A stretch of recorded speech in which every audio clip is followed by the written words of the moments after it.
vuelta. En fin, señores, estamos ya listos con Elisa Loncón, quien nos está esperando para conversar esta mañana aquí en La Voz de los que Sobran, compañera en la Convención Constitucional de Daniel Stingo, constituyente electa por el pueblo mapuche y académica del Departamento de Educación de la Universidad de Santiago. Bienvenida, Elisa Loncón, a La Voz de los que Sobran. Mari, puche, tumle fuimen, amoleka fui dumu, amoleka fui nercham, vata incheta mole panto pameu, tu culpanta ni mapudungun, inchinta chinguinta indungun meu, feimuta yeni en spachtimun pulamien. Le saludo yo en mi lengua y le digo, aquí estoy con mi lengua, aquí estoy como me encomendó mi pueblo, para seguir manteniendo nuestro ser mapuche. Necesitamos andar con nuestro conocimiento y con nuestra lengua. Así que muchas gracias por la invitación y el interés que tienen por hablar conmigo. Muchas y gracias. Saludar especialmente conmigo a todos ustedes. Sí, muchas gracias, Elisa. Queríamos tenerte aquí hace días ya, lo habíamos conversado, así que felices de poder hablar contigo y partimos por este tema que yo lo decía que a mí me tiene muy sorprendida, no sé cómo llamarlo. Ayer me dio un poquito de ira incluso, fíjense, cuando estaba viendo a este señor Francisco Encina, que además se llama Francisco Encina, es todo como un déjà vu histórico. Y el proceso de instalación de la Convención Constituyente, que al parecer ha sido complejo y sobre todo en su relación con los pueblos originarios. Le ha costado mucho, al parecer, al señor Encina entender que la Machi Francisca Rinconado, por ejemplo, es una autoridad ancestral y que como tal tiene, verdad, ciertas costumbres que deben ser respetadas. Elisa, si nos pudiese hablar sobre esto, ¿cómo ha sido esa relación con este señor y la instalación de la convención? Sí, yo creo que debió haber sido mucho más ágil, más comprensible, pero cuando tú tienes gente que no ha estudiado, no ha valorado, no conoce, se entrampa la posibilidad de entrar a una buena conversación. En todo el mundo se sabe que las autoridades van con sus equipos. Aquí no se le ocurriría mandar al presidente solo a una reunión, a tomar más encima una posición dentro de una reunión importante. Las autoridades son autoridades y en todas partes se tienen que respetar con sus protocolos. Y acá la Machi pidió de que fueran 2 personas que son importantes para ella tomar su cargo y no se lo admitieron. La hermana Aymara pidió para el pueblo Aymara instalarse en ese lugar, hacer una ceremonia, y esa ceremonia se llama Paua, y ahí necesitaba un hombre y una mujer, la constituyente mapuche Aymara con su pareja, y tampoco se lo admitieron. Ese es un punto. El segundo punto es que nosotros vamos con nuestros idiomas, nosotros vamos con la dignidad que se merece nuestro pueblo, porque por eso luchamos. Hemos luchado más de 500 años, hemos luchado y hemos sido firmes frente al Estado para no renunciar a lo que somos, y eso es conocido por el mundo, es conocido por el pueblo de Chile, que tomó la bandera mapuche para el estallido social, y que ahora un funcionario del gobierno no quiere asumirlo. Ya eso escapa de la posibilidad que tenemos los seres humanos de comprendernos. Eso ya es practicar el racismo, practicar nuevamente el racismo y la hegemonía de los que están en el poder frente a los que somos la nación originaria, y eso no lo podemos aceptar. Sí, por esa razón fue que le pedimos la renuncia, pues. Claro, le están pidiendo la renuncia a Francisco Encina. Hassan, ¿tiene una pregunta? Yo creo que tenemos que transparentar acá, que se está hablando en la prensa abiertamente, que Elisa es uno de los nombres, yo diría de hecho el nombre que más está sonando para ser la presidenta de la Convención Constitucional. Y eso es importante porque hay una reparación simbólica, porque ha habido una política racista contra Wallmapu, eso es una reparación solamente simbólica, porque eso no va a afectar, no va a cambiar la ocupación militar de Wallmapu, tampoco va a cambiar la existencia de un patriarcado fuerte que discrimina a todas las mujeres y aún más a las mujeres mapuche, pero por lo menos es un primer paso. Yo encuentro súper importante en términos de simbología tener una nueva una nueva constitución para Chile que empieza con respeto para los pueblos originarios, entregando la presidencia a una mujer mapuche, y además una que habla tan bonita su propia lengua, porque el lenguaje es clave precisamente para esos ritos simbólicos como la apertura de la convención misma. Pero precisamente por eso quiero preguntar, en el papel de presidenta uno tendría que negociar o manejar la relación con los que al final son los administradores, como este señor Encina, que hacen como la parte logística de la convención. Entonces, ¿cómo ve la posibilidad de cambiar la actitud de esas personas o, en su defecto, obligarlo a irse y buscar personas más dialogantes? Yo creo que hay que hacer un esfuerzo de comprensión, de inteligibilidad, que estamos todos los seres humanos llamados a ese esfuerzo de tipo cognitivo, comprensivo, comunicacional. Y el gobierno va a tener que poner a otra persona que cumpla con unas condiciones de conocimiento, sobre todo, que sepa sobre derechos de naciones originarias, que sepa algo sobre cultura y que sepa algo sobre historia. Porque fíjese, los mapuches hemos firmado, más o menos, hemos hecho como 50 parlamentos con el Estado y anteriormente con los españoles. En esos parlamentos, que eran reuniones de acuerdo entre naciones, nosotros lo primero que se definía ahí era quién iba a ser el intérprete y la ética de ese intérprete de traspasar esos mensajes reales, certeros. Y eso está en la documentación de la historia. Entonces, que tengamos hoy día un funcionario que no entienda por qué la importancia de la interpretación, eso ya cae en la ignorancia absoluta, porque si estamos instalando una nueva constitución, se supone que se ha convocado a la mejor gente que pueda trabajarlo. Entonces, necesitamos la interlocución válida y el gobierno debiera colocar una persona idónea y esa persona no debiera estar de alguna manera impidiendo el avance de lo que nosotros necesitamos instalar, porque hoy día nos están impidiendo ese avance, ese gesto simbólico inicial de instalar las lenguas, de instalar nuestra autoridad originaria, se está siendo impedido por la falta de comprensión de Encina. Por eso es que se tiene que ir, o tienen que poner a otra gente. Sí, yo quisiera agregar algo.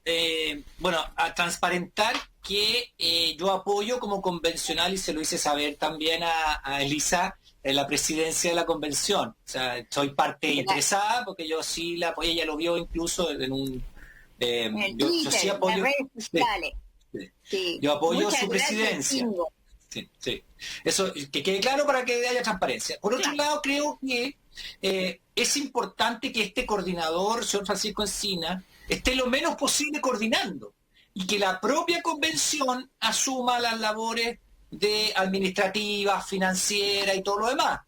Obviamente va a haber que coordinar ciertas cosas siempre, digamos. No sé, labores de seguridad eventualmente, cómo nos van a entregar la plata para que la maneje algún organismo interno nuestro, administrativo y financiero. Pero como dice muy bien Elisa, tiene que ser alguien que entienda lo que está pasando, los sujetos que estamos adentro, las interculturas que hay adentro, ¿me entienden? Todo ese tipo de cosas. Por ejemplo, las labores de cuidado, le hemos dado muchas vueltas, hemos conversado mucho sobre muchas personas que tienen labores de cuidado al interior de la convención y que hay que preocuparse de dónde dejan los niños o transporte de los niños, todo ese tipo de cosas, que hay labores de cuidado de niños y de adultos mayores también, o sea, ahí hay un tema. Otro tema es emparejar la cancha para los que estamos en Santiago versus los que están en regiones. En regiones hay gente que tiene que viajar por barcaza, por avión, después por bus, etcétera, etcétera, y eso hay que hacerle ese traslado lo más fácil posible a nivel financiero, digamos, hay que pagar todos esos transportes y el tiempo también. O sea, tiene que ser una persona que se ubique respecto de todo lo que ha pasado, todas las diferencias que hay que emparejar, territoriales y de otro tipo. Entonces, tiene que ser, como muy bien dice Elisa, un interlocutor que sea empático, que entienda lo que pasa con todos los diferentes hombres y mujeres que estamos ahí, con sus circunstancias, digamos. Si no es Francisco Encina capaz de entender eso, mejor que se vaya para la casa, obvio. Claro, o sea, yo creo que ahí hay un tema que es profundamente importante y que yo creo que el gobierno se está como acelerando, no sé, están tratando de hacer las cosas antes ¿para qué? ¿Qué piensan ustedes? ¿Tienen alguna sobre Elisa y Daniel? Se los pregunto a ambos. ¿Tienen alguna sensación? ¿Ustedes creen que puede ser esto como tratar de que no se les vaya esta convención constitucional que quedó elegida de una manera que yo creo que no esperaban? Elisa, ¿qué crees tú?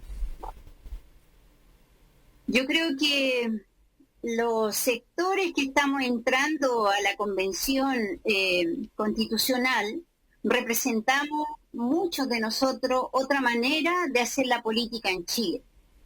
Y esa manera es directa, esa manera es transparente, esa manera no cocina antes. Nosotros, por ejemplo, a mí me nombraron para ser la candidata de la convención por el pueblo mapuche, sin ninguna cocina previa. Y tiene sus costos, porque la gente dice, no, ¿por qué no lo conversaron conmigo antes? Nosotros no teníamos que conversarlo con otras personas porque es una decisión autónoma del pueblo mapuche. Y además de eso, instalamos la necesidad de que esto sea participativo, de que se pueda ampliar esa función, que no se quede inamovible ese cargo, sino que sea rotativo, que sea paritario, que sea plurinacional, que tenga también el tema de la variedad. Entonces, con eso nos vamos y hablamos de frente, con eso enfrentamos las situaciones. Pero ¿qué hace el gobierno? El gobierno ha tomado decisiones que a él no le corresponde, como decir de que nosotros no somos representantes de poderes originarios. Que nosotros, y eso también grafica el desconocimiento. ¿Cómo yo puedo decir que no soy representante del poder originario si nunca nuestros poderes han estado instalados dentro del Estado? ¿Puedo yo sostener, podemos los indígenas decir de que estamos ahí porque el gobierno nos puso? Eso no puede ser, no se corresponde con la realidad. Nosotros hemos estado excluidos del Estado y nos debemos al poder originario de nuestra historia, de nuestras culturas, de nuestras organizaciones. Entonces, está contrastando esa manera de hacer política del gobierno con lo que nosotros representamos, y lo justo, lo lógico es que no tome más decisiones por nosotros y que lo que corresponde es a los convencionales instalar el tema de cómo va a operar, para trabajar el método para escribir la Constitución y la participación de la gente. Porque encima va a ser nuestro problema si es que no se cambia esa lógica, porque la convención necesita instalarse no solo, necesita estar en las regiones, es lo que demanda la gente. Nosotros nos encantaría que la convención se pueda hacer, jornadas también se puedan hacer en el Guaymapu, o sea, a esa participación. Y eso nosotros vamos a incidir en los reglamentos para instalar esa forma de participación. Pero si tenemos Encina que nos dice, es que esto no está considerado en mi presupuesto y en realidad aquí no le puedo dar el gusto, porque esa fue su respuesta, que se trataba casi de un gusto. Como un capricho. Y nosotros estamos hablando de derecho. Claro. Estamos hablando de derecho, estamos hablando de respeto, estamos hablando de plurinacionalidad. Entonces, creo que el gobierno no puede seguir incidiendo, no puede seguir determinando cómo vamos a trabajar nosotros. Y ese es su error en este momento. Sí, y la mención del poder constituyente originario, de hecho, es tremendamente importante para los pueblos originarios, porque lo acaba de decir Elisa, es una tremenda oportunidad perdida de parte de este gobierno, porque lo que no entienden es que esto es la posibilidad para institucionalizar la expresión de la soberanía del pueblo mapuche y entonces empezar a llegar a un proceso de paz en la región. Sí, cuesta tanto que se exprese ese poder soberano del pueblo y canalizarlo de manera institucional. Entonces la existencia de esos escaños reservados es la posibilidad para realmente tener un borrón y cuenta nueva, un nuevo trato con los pueblos originarios y llegar entonces a paz en la región, que es lo que todos queremos. Entonces ignorar eso, impedirlo, es incluso negativo para el proyecto de ellos. Sí. Elisa, antes de que ya sigamos avanzando con lo de la Convención Constitucional, yo creo que es súper importante lo que estamos conversando, pero también tengo que preguntarte por un artículo que apareció en El Ciudadano, que se llama Elisa Loncón, los desconocidos y estrechos vínculos que unen a la candidata para presidir la Convención Constitucional con el PPD. El hecho ya de que tu nombre haya aparecido como una alternativa para presidir la convención, de inmediato hizo que te pusieras en el foco e hicieron este tema. Dice, es un problema que el hermano y asesor principal de una constituyente sea encargado de asuntos indígenas del PPD y haya sido uno de los principales operadores de la concertación, en materia de las políticas indígenas. ¿Qué te parece a ti este artículo y qué podrías responder? Pues la persona que lo hizo es no sé si será hombre o mujer, pero de partida es un cobarde, porque ni siquiera puso su nombre. Por otro lado, en esta política directa jamás ese periódico ha hablado conmigo, debió haber hablado conmigo, me merezco ese respeto, como todos, antes de salir hablando de mí. Eso es en lo personal. Ahora, en lo que corresponde corresponde a yo como nombrada por el pueblo mapuche y yo como mujer, comenté y lo dije que es una posición profundamente patriarcal, colonial y racista. Patriarcal porque cuesta mucho admitir de que una mujer tenga voz propia, sea autónoma, lidere un proceso político. Siempre nos dicen de que, bueno, o es el hermano, o es el marido, o es el papá, pero esa es una práctica que las mujeres estamos luchando para hacer de que desaparezca esa práctica, porque es muy fea. Colonial porque... ¿Qué esperan? ¿Qué esperan de los mapuche? Que prácticamente no tengamos voz, no incidamos, no participemos.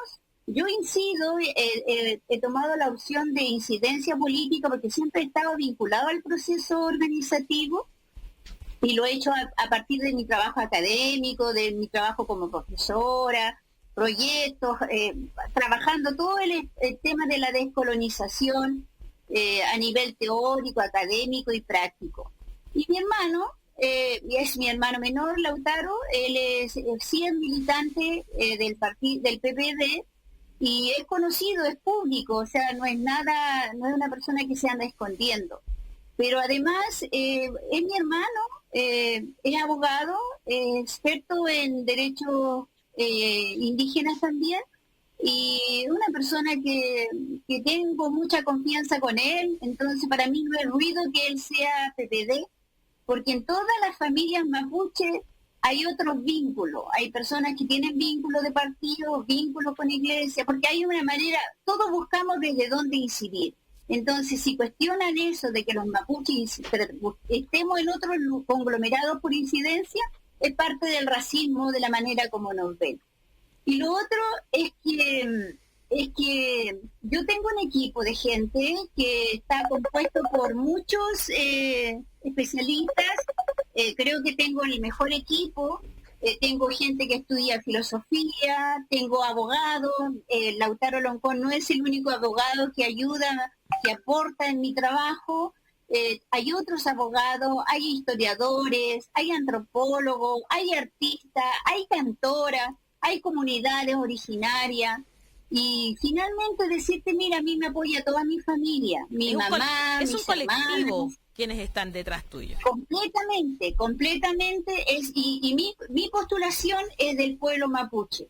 Entonces, si han discriminado a la mujer mapuche, yo estoy siendo objeto de una discriminación brutal, porque no admiten de que una mujer mapuche tenga un liderazgo político instalado dentro de la sociedad chilena, porque me está validando la sociedad chilena con esta postulación. Y yo le agradezco a cada una de las manifestaciones de apoyo que he recibido, pero es muy poco sano ese comentario, así que yo le agradezco esta posibilidad de replicar y decir lo equivocado que lamentablemente es una mirada muy negativa de ciertas personas que practican el patriarcado, el racismo y el colonialismo. Mira, Elisa, yo también apoyo tu candidatura como presidente de la convención. Yo no soy nadie, así que no importa, pero lo voy a decir para transparencia. Sí, todos la apoyamos. Nosotros no votamos, pero la apoyamos igual. Sí. Yo sí apoyo, creo que una cosa muy linda, muy importante también, pero quisiera aclarar una cosita. Yo también encuentro que el artículo del Ciudadano peca precisamente de ser muy machista, muy patriarcal. Al final uno no tiene responsabilidades por la familia. A mí no me gustaría que me culparan por las cosas que dicen mis hermanas. No es mi culpa que son mi familia. Pero para aclarar que acá hay un cuestionamiento que yo encuentro válido a la organización que es el PPD. Porque al final uno puede tener relaciones con militantes específicos del PPD, que en algún momento esa organización participó en una lucha histórica, pero hoy día está venida una organización clientelar, cuyas conexiones con el neoliberalismo, con el poder, son muy fuertes. Entonces hay una preocupación. Entonces quisiera aclarar, tú no eres parte del PPD, tú no tienes ningún vínculo institucional con ellos. Y cuando tienes equipos que son...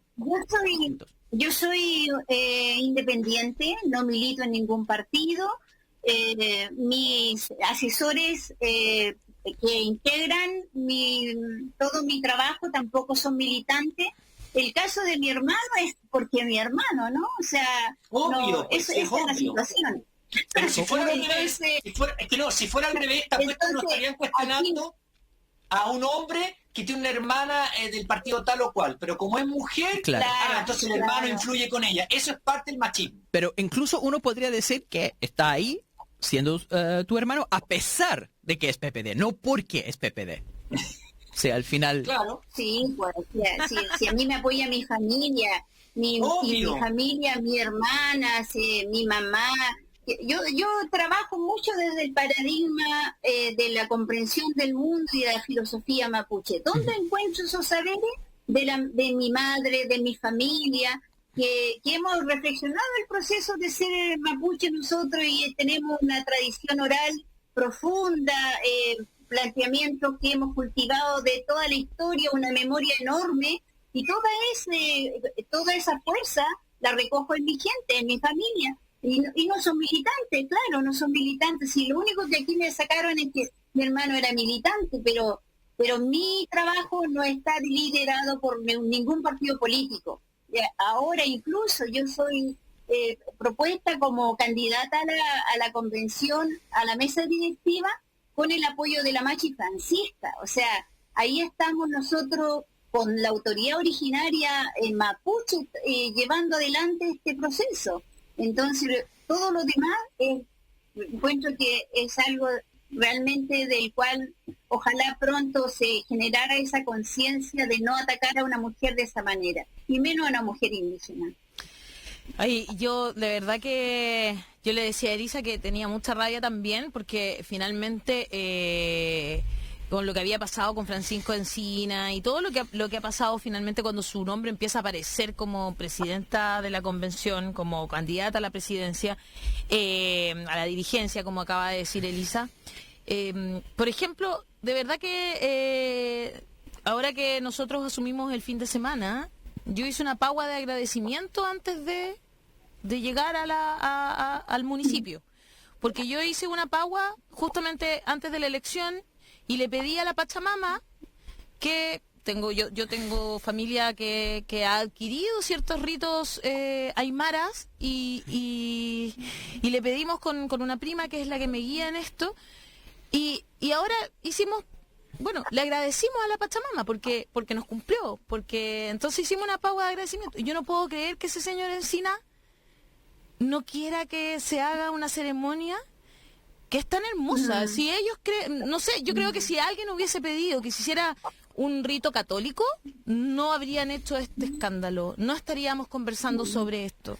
Pero como son ritos ancestrales de nuestra tierra, la verdad es que no puedo creer que les cueste tanto entenderlo. No, de verdad que es algo que me descoloca. De verdad que me duele como chilena, fíjate, que tengamos que estar dando explicaciones de por qué nuestras autoridades ancestrales están pidiendo llegar a hacer ciertas ceremonias, a abrir ciertas... Porque como yo sé que la pagua se hace de a dos, tiene que ser de a dos, en dupla. Entonces, tengo conocimiento sobre eso y me da mucha pena. Cuando nosotros asumimos, hubo una rogativa afuera. Y fue hermoso también para nosotros escuchar cómo sonaban las caracolas, sentir el olor. Entonces, de verdad, me da mucha pena que estemos cuestionando algo como esto, y lo tenía que decir porque de verdad que lo tengo aquí en mi corazón atravesado y necesitaba compartirlo con ustedes esta mañana. Elisa Loncón, siempre es muy agradable conversar contigo, académica de esta universidad, ¿verdad? Elegida por su propio pueblo para llegar a la Convención Constitucional con el apoyo ya de varios convencionales constituyentes para ser presidenta y eso, así que muchas gracias, Elisa, por estar esta mañana en la voz de la Profesora conversando muchas con nosotros. Gracias, Elisa. Sí, yo agradecerle a ustedes. Todo esto se explica desde esta mirada que existe instalada en una sociedad colonial, donde hay sectores condenados a no ser. Hay unos que pueden ser, otros no pueden ser. Y a nosotros se nos está llevando a esa situación de no ser, sino depender del otro, depender del hermano, como dice ese comentario en el diario, o depender de las reglas del Estado que no son nuestras reglas. Entonces, no más colonialismo, hay que detener este proceso y instalemos la diversidad a la miena. Así que muchas gracias, Stingo, por su apoyo, muchas gracias a ustedes por sus palabras y nos veremos la miel Marichihuevo. Eso, muchas gracias. Chao, Elisa, que estés muy bien.